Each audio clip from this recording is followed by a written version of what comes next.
In a world where rank is everything, Hanuel was born as a bottom-tier E-rank awakener. He spent years studying dungeon theory to bridge the gap, only to have his license torn in half by an arrogant official.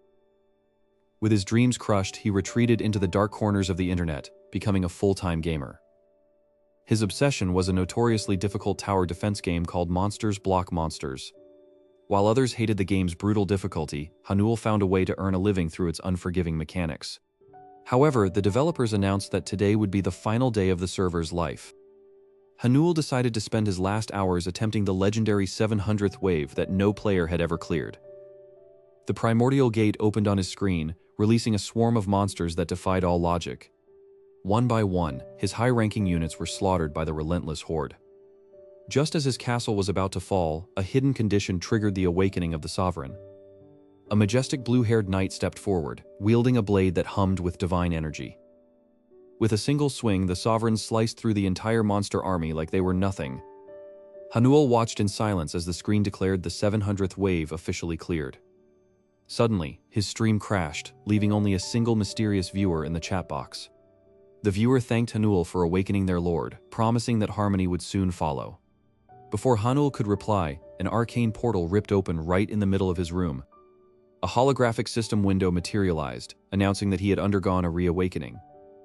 He realized this was the rare second chance his teachers had once whispered about. However, his main status window remained unchanged, showing no increase in his abysmal stats. Instead, a new secondary skill appeared, titled Deal with the Sovereign. He tried to activate it immediately, but a red alert warned him that he lacked the required gold. He rebooted his stream to find the mysterious viewer still waiting for him. He demanded answers about the Sovereign and why he had been chosen for this bizarre fate. The entity explained that his role as the catalyst for the Lord's awakening had earned him a gift. To rectify an oversight, the entity deposited 50 gold directly into Hanuel's system wallet. Now flush with currency, Hanuel reopened the deal skill and saw a digital storefront. The prices were astronomical, with the Sovereign themselves costing an 11-digit fortune. The only unit he could afford with his meager funds was a lowly slave goblin. Hanuel realized that if the system functioned like the game, he didn't need to be strong himself. He could simply let his summons do the heavy lifting while he managed the strategy. To get more gold, he knew he had to return to the world of hunters and slaughter real monsters. He confirmed the purchase, and a small blue orb containing the goblin materialized in his hand. Hanuel headed to the Hunter Association to register for a solo E-rank mission. He chose a goblin extermination quest in a remote village, far from the prying eyes of other hunters. The attendant warned him that there would be no backup if things went wrong. Hanuel just smiled, knowing that his weakness was exactly what would keep his secrets safe. Upon arriving at the mountain village, he was met by a grateful but skeptical elder. He reassured the elder and ventured deep into the woods to find the goblin nest. He spotted a group of goblins by a stream, casually drinking water. Hanuel pulled out the blue orb and threw it toward them, but it fell short, landing silently on the grass. The goblins noticed him immediately and charged with their claws bared. Hanuel braced for impact, his bare fists, his only defense as the first monster lunged.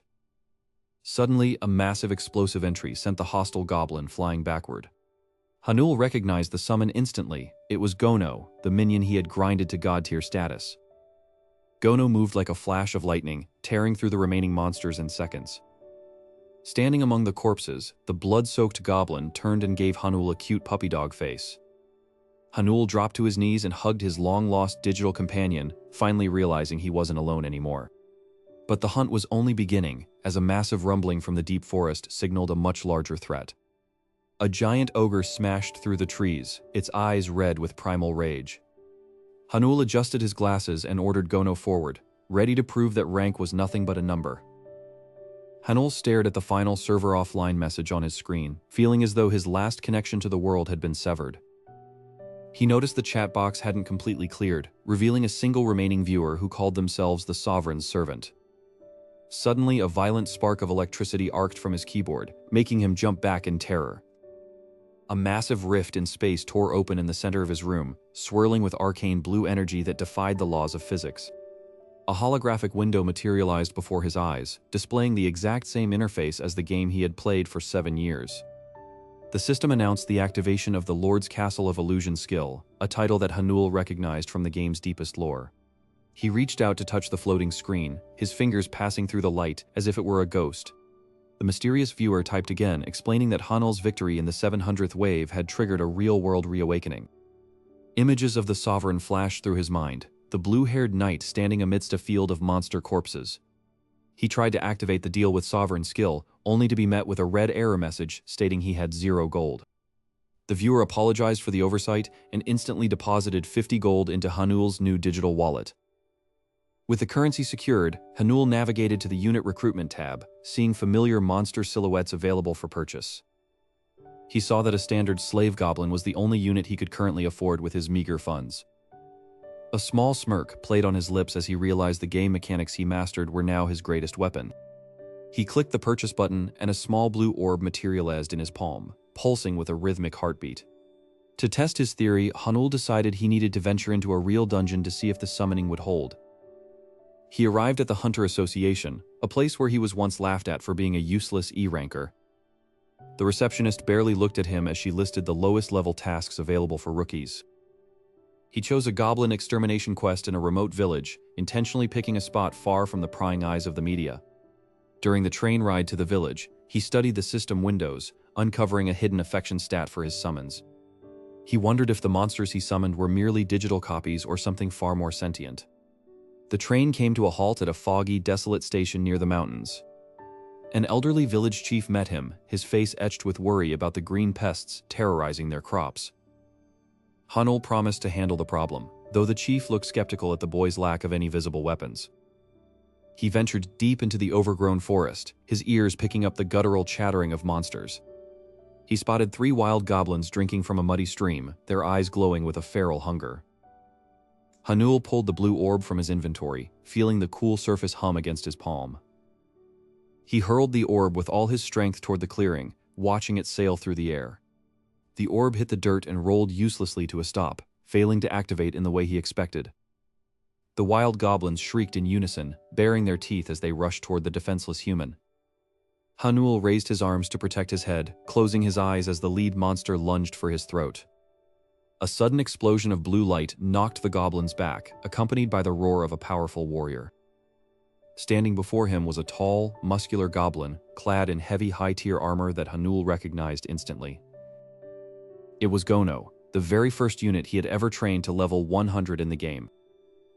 Gono swung his mace with terrifying speed, crushing the wild goblins as if they were made of glass. After the slaughter, Gono turned to Hanul and bowed low, a gesture of absolute loyalty that shocked the young hunter. A notification popped up showing that Gono had collected the monster cores, which were instantly converted into gold. Hanul realized that he had just bypassed the entire world's economic system for hunters.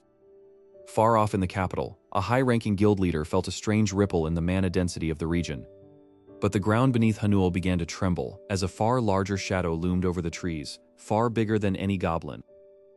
A red alert flashed across Hanul's vision, warning of a boss-level presence that shouldn't exist in an E-rank zone. He reached for Gono's shoulder, preparing to give his first real-world tactical command against a true monster. From the darkness of the trees, a pair of massive, glowing yellow eyes locked onto them, filled with ancient hatred. From the darkness of the trees, a pair of massive, glowing yellow eyes locked onto them, filled with ancient hatred. Hanul stood perfectly still, his heart hammering against his ribs as the heavy breathing of a beast echoed through the clearing. He remembered the path that led him here, a decision made only hours ago in the sterile halls of the Hunter Association. While other hunters sought fame and easy payouts, Hanul had deliberately chosen the most isolated, dangerous E-rank quest available. The receptionist had tried to warn him that the village was beyond the reach of any emergency backup teams. A faint smile had touched his lips then, knowing that privacy was exactly what he needed to test his new powers. Upon reaching the outskirts of the village, the air had grown thick with the scent of damp earth and pine needles. An elderly village chief had rushed to meet him, his hands trembling as he thanked the young man for answering their plea. The old man's eyes had scanned Hanul's slender frame, clearly skeptical that such a scrawny youth could face monsters alone. Hanul had simply nodded, promising to clear the forest of the green-skinned menace that plagued their homes. Now, deep in the woods, he watched a group of goblins casually lounging by a stream, unaware of his presence. He reached into his digital inventory and pulled out a small, pulsating blue orb that felt heavy with latent energy. With a sharp exhale, he hurled the orb toward the center of the goblin group like a professional pitcher. The orb hit the soft grass and simply rolled to a stop, failing to activate as the goblins turned their heads in unison. A cold sweat broke out on Hanul's neck as the monsters bared their teeth and screeched, realizing a human was nearby. The goblins lunged forward, their rusty daggers gleaming as they closed the distance with terrifying speed. Hanul balled his fists, prepared to fight a losing battle with his bare hands, just to survive the first wave. Suddenly, the orb erupted in a pillar of blinding blue light that sent a shockwave through the trees. Emerging from the light was a goblin, far larger than the others, clad in heavy obsidian armor and wielding a massive mace. Hanul recognized him instantly. This was Gono, the legendary unit he had spent years leveling up in the game world. Gono didn't hesitate for a second, swinging his mace in a wide arc that pulverized the nearest attacker into the dirt. The remaining goblins screeched in horror, their primitive minds unable to process why one of their own was slaughtering them. With a burst of speed from his enchanted boots, Gono became a blur of steel and violence, clearing the area in seconds. The armored warrior then turned to Hanul, kneeling on one knee and lowering his head in a gesture of absolute loyalty. Hanul stepped forward and placed a hand on Gono's shoulder, feeling the cold, real texture of the armor he once only saw on a screen.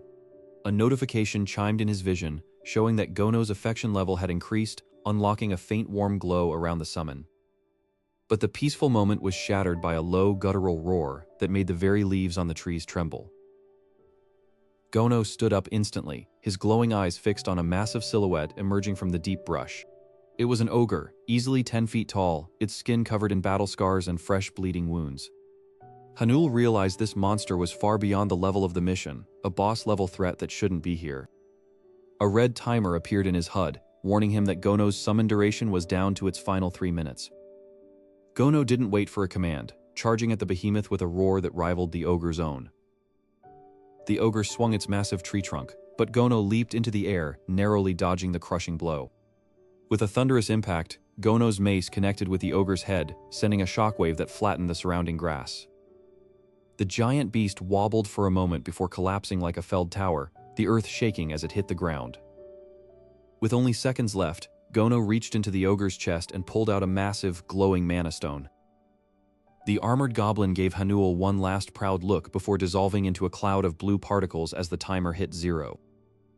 Hanul stood alone in the silence, holding the heavy stone, but the sound of snapping branches behind him made him spin around.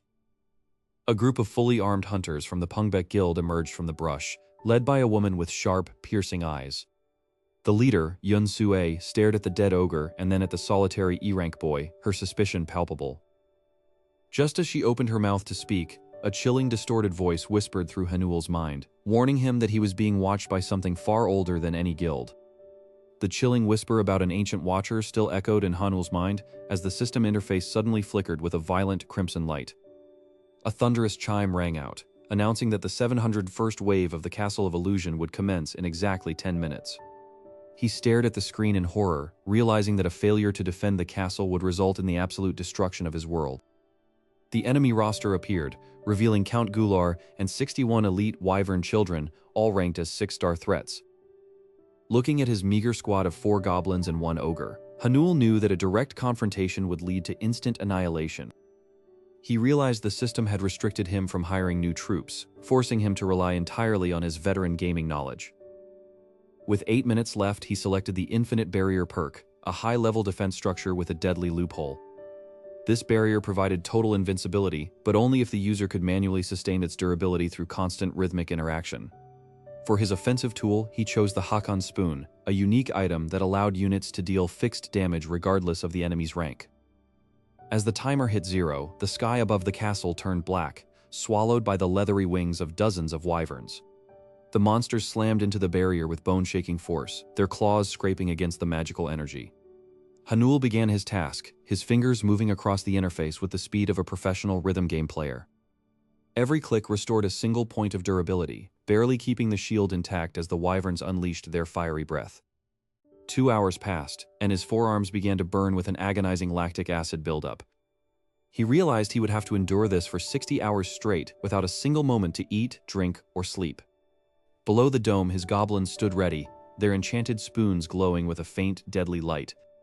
One by one, the goblins poked the wyverns through the barrier's gaps, slowly chipping away at their massive health pools. Count Gular roared in fury from the back lines, sensing that his elite army was being defeated by a group of low-level insects. 12 hours had gone by, and Hanul's vision started to blur as sleep deprivation began to take its toll. He felt the cold shiver of the system's enforcement, preventing him from even reaching for a bottle of water. A strange hysterical laugh escaped his lips as he realized that only a trash game veteran like him could survive such a ridiculous ordeal. At the 24-hour mark, 10 wyverns had finally collapsed, their bodies disintegrating into pixels. Seeing his forces dwindle, Count Gular commanded the remaining wyverns to focus their fire on a single point of the shield. The concentrated heat began to melt the interface, making it harder for Hanul to register his clicks. One of the goblins, Gono, looked up at the command center and gave a small nod, sensing his master's fading strength. 48 hours in, Hanul's fingers were bleeding from the constant friction against the glass surface. His mind began to hallucinate, seeing the faces of the hunters who had mocked him during his graduation. He screamed at the phantoms, swearing that he would never let a trash game or the world break him again. On the final hour, only the Count and 2 wyverns remained, but the barrier's durability was dropping faster than he could heal it. A momentary lapse in his rhythm caused the barrier to shatter with a sound like breaking crystal. Without the shield, the last wyvern dove straight for the castle's core, its jaws wide and ready to end the world. Suddenly, Gono leaped from the battlements, throwing his mace with a strength that defied his small stature. The mace connected with the wyvern's skull, causing a thunderous impact that echoed across the digital realm. Count Gular fell next, his armored body collapsing as the wave-clear notification finally appeared. Hanul didn't even have the strength to celebrate. His eyes rolled back as he slid out of his chair and onto the floor. He woke up hours later to a screen full of rewards, including wyvern bones, drake scales, and high-quality mana stones. The most significant reward was a new skill, the Lord's Afterimage, allowing him to borrow the stats of the strongest enemy from the previous wave. With this, Hanul knew he could finally stand among the world's elite hunters, even if only for 30 minutes a day. His phone buzzed with 7 missed calls from Yun Su-a, the leader of the Pungbek Guild's second team. As he prepared to meet her, the system sent one final cryptic message. 2 of 3 conditions for conversation with the sovereign met. He didn't notice that while he slept, a shadow had been watching him from the corner of his ceiling, its eyes glowing with a predatory hunger. Suddenly, the creature vanished as a loud knock at the door startled Hanul, signaling the arrival of the guild evaluation team. Hanul stood before the heavy reinforced doors of the Hunter Association's testing wing, his heart hammering against his ribs. He adjusted the unique grade glasses on the bridge of his nose, feeling the subtle hum of magical energy radiating from the frames. Inside his mind, he navigated the familiar interface of the Lord's system, searching for the specific skill he had earned from the 701st wave.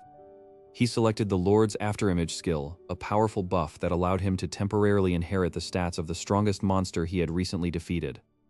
Instantly, the terrifying image of Count Gular, the 6-star dragon commander, flickered behind him like a ghostly shadow. A surge of raw, violent power flooded Hanul's veins, making his muscles ache as they adapted to the temporary S-rank capacity. He took a deep, stabilizing breath, forcing the overwhelming aura to recede until it was barely a whisper beneath his skin. The doors slid open with a hiss, revealing the evaluation room where Yun Su-a and her brother Su-hyuk were already waiting. Su-hyuk leaned against the wall with his arms crossed, his towering frame casting a long shadow as he glared at the young hunter. Beside him, Su-a offered a small, encouraging nod, though the tension in her posture betrayed her nervousness. A high-ranking association official gestured toward the massive mana-measuring stone, its surface etched with ancient, glowing runes. The official explained that the stone would provide a definitive reading of his internal mana capacity, leaving no room for error.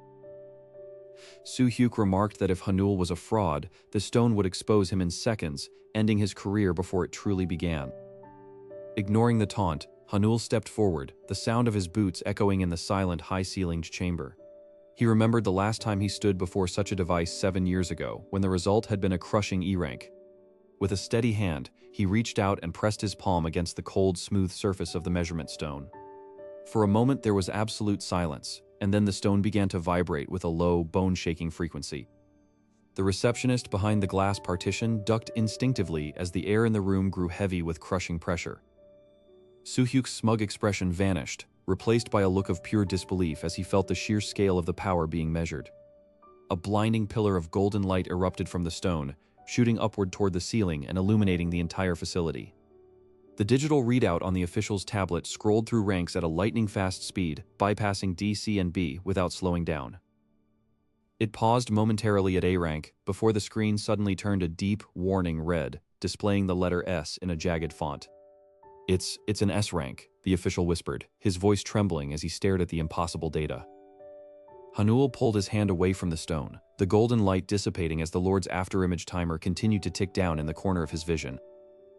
Sua stepped forward, her eyes darting between Hanul and the readout as if she couldn't reconcile the person with the power. I believe that settles the matter of the ogre kill, Hanul said, his voice echoing with an artificial gravity provided by his temporary stats.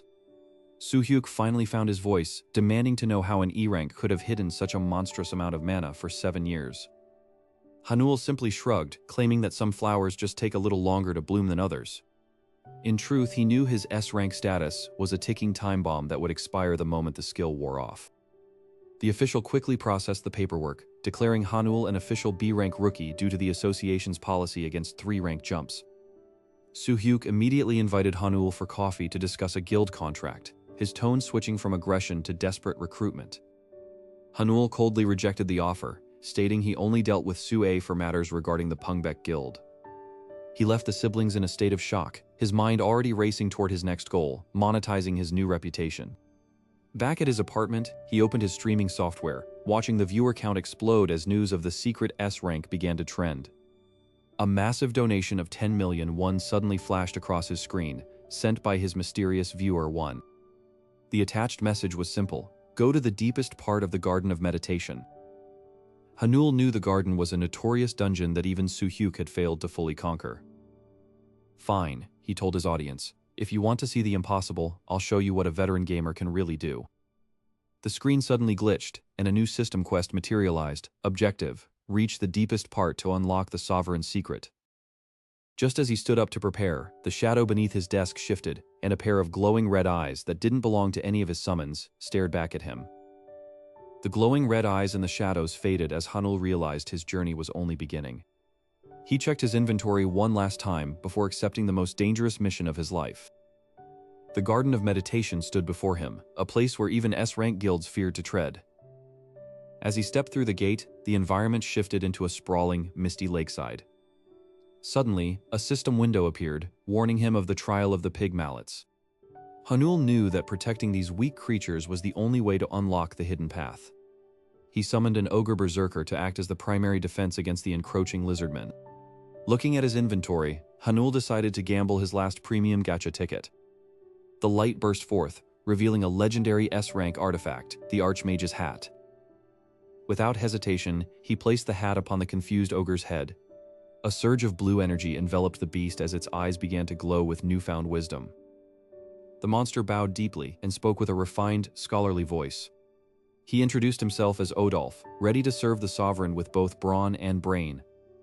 The water of the lake began to churn as the boss monster, Zen Karuk, emerged.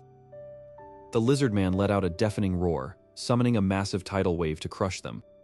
Odolf adjusted his tiny hat and began calculating the magical trajectory of the attack.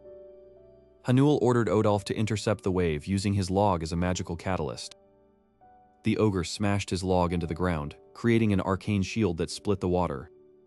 Zen Karuk hissed in disbelief as his ultimate spell was neutralized by a mere brute. Hanul activated his sage's eye to find the weak point in the lizard man's defense. He spotted a crack in the boss's mana circuit and signaled Odolf to strike. With a roar of intellectual fury, Odolf launched himself across the water. The log collided with Zen Karuk's chest, shattering his reinforced armor into fragments. The boss attempted to flee into the depths, but Hanul had already predicted his path. Hanul used the Lord's afterimage to unleash a final, crushing pressure from the sky. The lake erupted as the final blow was delivered, silencing the storm forever. As the mist cleared, Hanul stood over the dissipating remains of the dungeon lord. A golden chest appeared, signifying the completion of the hidden trial. Odolf returned to Hanul's side, thanking him for the honor of the battle. Outside the dungeon, the top guild leaders watched the gate in absolute shock. The notification board updated, showing a solo clear by an unknown hunter. The Pungbek guild leader realized he had let a monster tier talent slip through his fingers. Hanuel walked out of the gate, ignoring the flashing cameras and shouting reporters. He knew his trash game experience had finally paid off in the real world. His level was now high enough to finally converse with the Sovereign directly. A voice echoed in his mind, welcoming him to the true top of the world. He was no longer the weak E-rank hunter everyone used to mock. With his summons by his side, he would conquer every dungeon on Earth. The era of the strategic Sovereign had officially begun. No longer a player of a trash game, he was now the master of reality itself.